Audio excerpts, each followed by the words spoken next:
welcome back, and thank you for joining me for more live sound advice and tips. There's a lot of stuff to cover today, but I think you're going to find that this information is going to be really valuable and something that you can implement very effectively right away. So let's go ahead and just dive right into the actual sound check process itself. So my favorite and most powerful Jedi level mixing trick when it comes to having a great, efficient, awesome sounding sound check. I've only met a few people who had a similar strategy, and even then it really wasn't employed as effectively as it probably could have been. But it's something that is a really tried and true thing that I've put to the test over the years, and it's been great for me. That simple little secret is just this. Always do your sound checks by starting with the vocals first and do your instruments last. Let me repeat that. Always do your sound checks, vocals first, instruments last, and here's why. So typically when I start a sound check at the bottom of the hill, I pick up the talkback mic and I'll say something to the effect of this. I'll say, hey everybody, typically what I like to do is I like to get my sound check going with the vocals first, just to make it easier for you to talk to me and not have to shout across the room. And for those of you that have a vocal mic, if you could just do me the little courtesy of relaying any messages from people on the stage who don't have a vocal mic, that would be really great. Thanks a lot. Now that simple little spiel right there completely flips the script of a normal sound check upside down, because it establishes that my number one priority is an open line of communication with myself and the stage.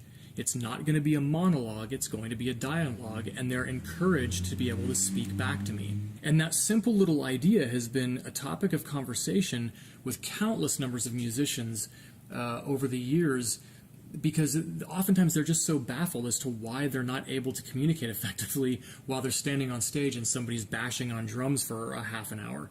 The inherent problem is that typical input lists start with drums and rhythm instruments progressing through the backline amplifiers, and then the DIs and everything, and then the vocals end up coming up last.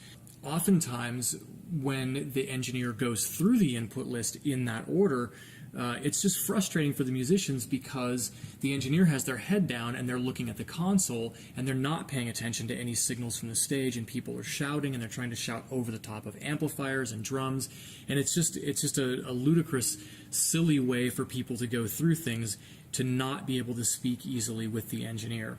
Now, I've witnessed this hundreds if not thousands of times over the years, and it's always been mind-boggling to me. Now here's where the normal soundcheck protocol goes from bad to worse. Once everybody is actually on the stage and you're going through all of the instruments and you haven't done the vocals first, a weird thing happens.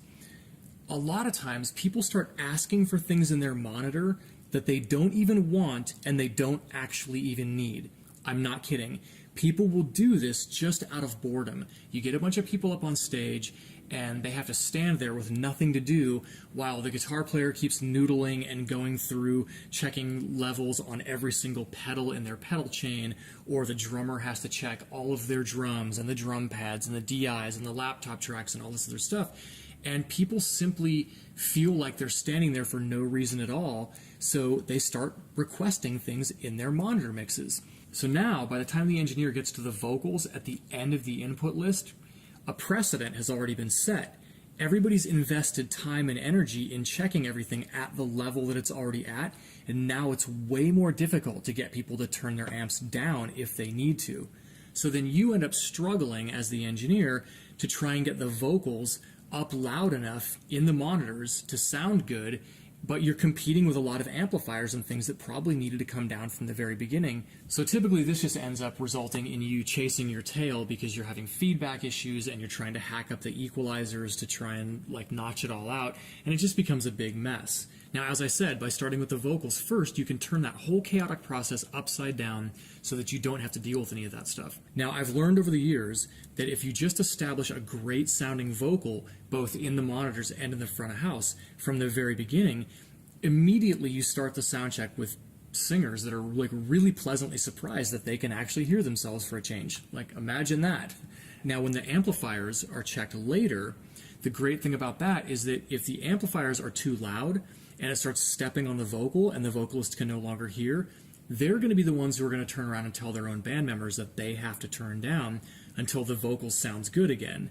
So it really is just that simple, and I can knock out almost any one of my sound checks in one song or maybe a song and a half with people raving about how great it sounded on stage. But then I might see other engineers who are struggling for a half hour or more dealing with horrendous amounts of feedback and unhappy performers, and 99 times out of 100 it's simply because they're taking the approach that most of us were taught, which is that they're doing their input list in numerical order and they're doing their vocals very last. But vocal mics are the one thing that need the most reinforcement on almost any stage, so if you just take care of that delicate stuff first, everything sort of falls into line after that. So now that you understand that, what would you rather do? Would you rather continue to do it the old school way, where you're the person who has to argue with a half-deaf guitar player that doesn't ever want to turn down?